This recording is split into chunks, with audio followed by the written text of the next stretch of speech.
Hi guys, DCTMAKES here.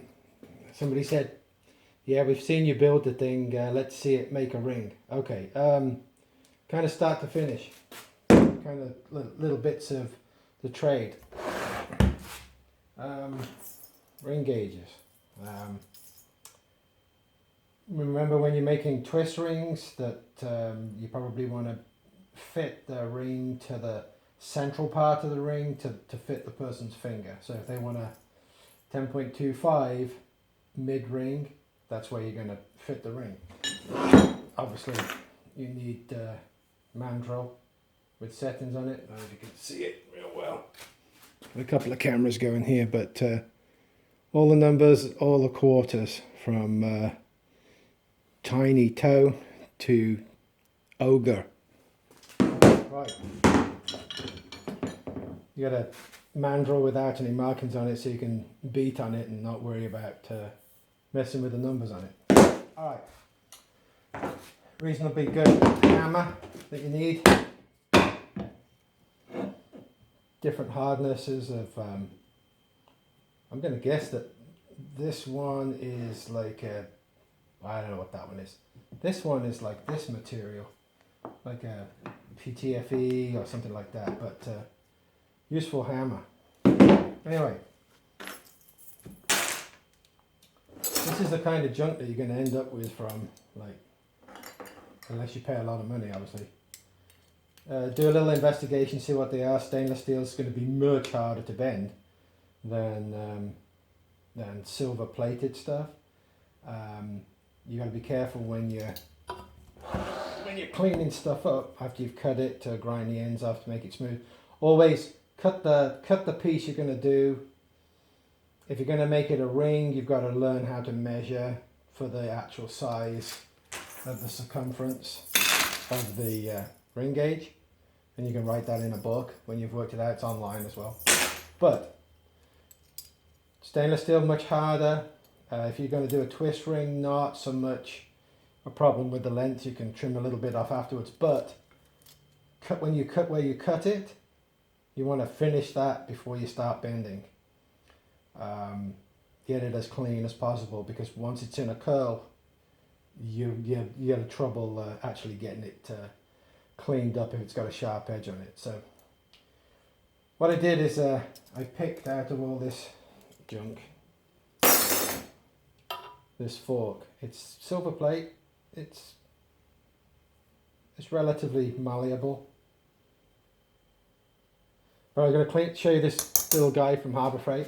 Grinder on one side and a polisher wheel. This polisher wheel is magnificent for when you cut things, taking the edge off. But here, as you can see, I'm not going to use this part for this particular ring, but I'm just going to see, you can, if you're too aggressive, you can just take the plate straight off. So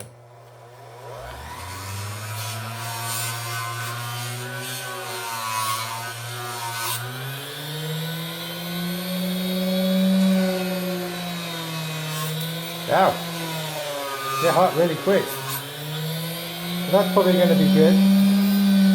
That will probably go on okay. I look for things like natural breaks, like there's two swipes across here. I'm going to cut just on, get yourself a good set of cutters. I'm going to put the cutter just south of that.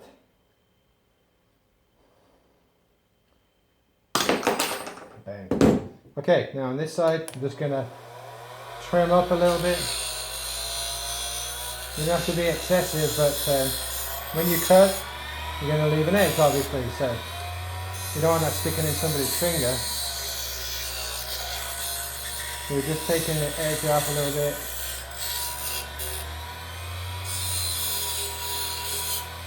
It's not an aggressive wheel, but I've got my fingernail on it.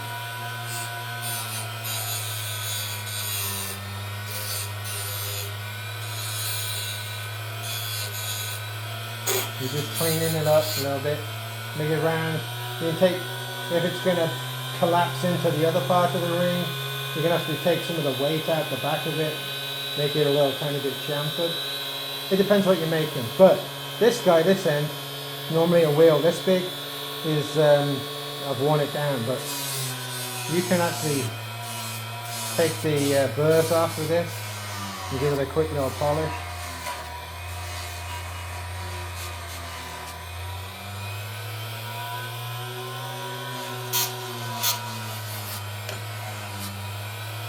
You don't have to be too aggressive. Like I say, you will take the plate off. Depends how good of the plating job it was, how expensive this stuff was in the first place probably.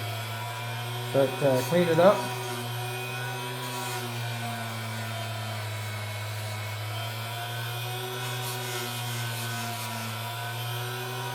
And then we've got, turn that monkey off. Okay. And this is the second generation ring bender. So first off, we're going to start off wide open jaw, and we're going to put this over the mandrel and this, and then it's hard not to have my hands in the way, but theoretically when you're making a twist ring, if you come in square and straight and this is all set up dead on, you're just going to turn this around, it's going to hit here. So depending on if it's going to be a left hand or a right hand twist of where this is going to be closer to the hand, closer here, or it's going to be up here, would be whether it was left or right kind of twist. When you turn the ring over, it kind of looks funky. So what we'll go for is, this time we're going to go downwards. And there's lots of schools of thought here. You can start bending a little bit at one end, but there's a point where you can't get this over this, and then it becomes increasingly more difficult to actually bend it. But here we go. Putting it in, and then see, this is way lower than the tip, and then just bending and keeping that angle. Now this is going to twist up and coil up over here eventually, not yet, because we've only got wide jaws on. And as we take these steps off, change out the actual shape, we're going to actually change the form of the ring. I have to move them about now and then. Don't think straight and end up bending it. You can't bend it no more. Now if you've gone too violent with this and it's like 4 foot above here, you can put it on the mandrel and change it. There's always a way of tweaking it afterwards.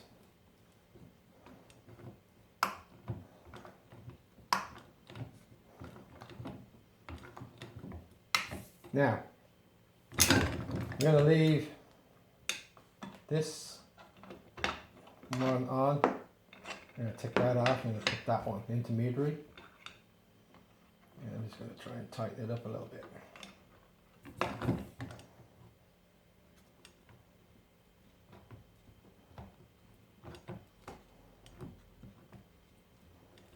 And this is quite a thick utensil that we started with here.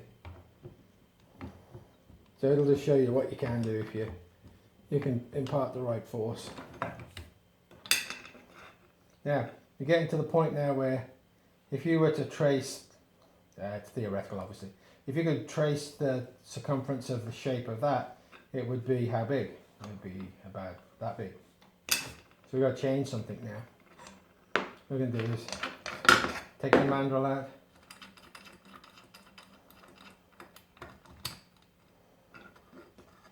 We're going to change it down here.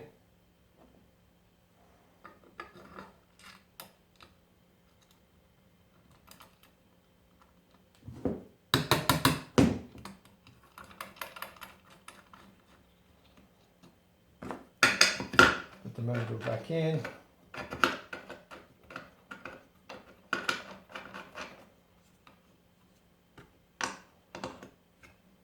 Step up. See it immediately change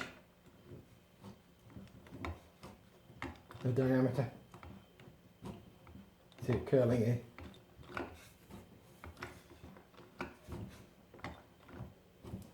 Now you've got to be careful because you pick up this part, you can bend it out the way and stuff, so you have to raise up and down. Remember to keep your fingers out of here. This thing will bend stainless steel, so your fingers are nothing to it. So And you see now we're at the circumference of that, basically. Maybe a little tiny bit less. But the material will spring back a little bit, so it's never dead on. So now, depending on what you're doing, you could slip it on here and we'll have a look at mid-ring where it is. So this one's like troll sized. It's 11 and 3/4, 7/8, somewhere up there. So we're going to make it a little bit more delicate. So what we do is change the circumference. We're going to leave that on. Like I say, remember it will spring back. So now you've got to be careful about the whole thing is on the mandrel. It's not like this part over here. So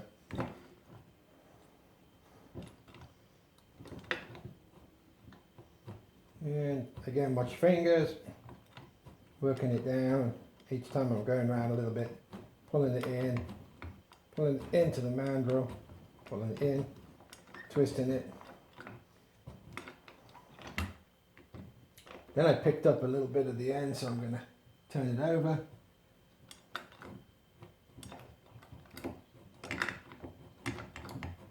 Work it down again. There you go. 2 fat troll fingers. So remember what I mean about left and right? Where it's going to be on the hand. So it looks kind of funky because it's all up, so we can knock this down. You can put it on the mandrel. Remember to keep checking when you're creeping up on the size that you want. Making it bigger is easy. All you do is put it on here, knock down. It'll open up, you go past where you want it to be, take it off, it comes back, you know, say it's on 11 and you knock it down to 12, it's going to spring back to, you know, 10 3/4, something like that. So it depends on the material. But you can manipulate it. Plus, you can actually bend with soft materials. See, this was up in the air, flying away. Now it's tighter. And all I'm using is my thumb. So this is really, really soft material. So I just do that. Now every time you touch it and hit it, you're going to actually possibly move it away from the mandrel a little bit. We're going to make it smaller or larger. So again, you have to play with this. You kind of get used to making stuff and then working out how big things are going to be, where they're going to bend. Now you could tighten this up even more. Just change after this and then change down to this size. But as you can see, relatively short amount of time, your ring, right, it's relatively thick material. Yeah, some people like that stuff, some people don't. That's not the point of this. This is a point of how to actually bend a spiral ring. That's about it. If you got any questions, you can go visit my Etsy page, DCTMAKES. There's some of the other stuff I make up there. And here's a stainless steel twist.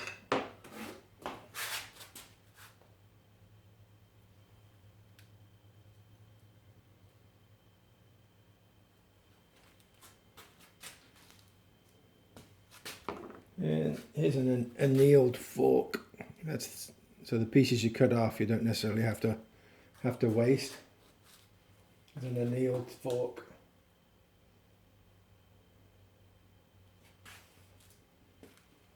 Well, that's Ring Bender, DCTMAKES Ring Bender 2.0.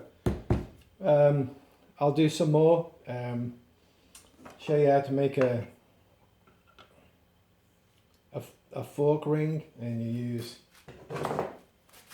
these tools to actually bend these into curlicues, make a long ring like for your thumb, like it would span this much of your thumb, or more one way than the other, depends when you bend it.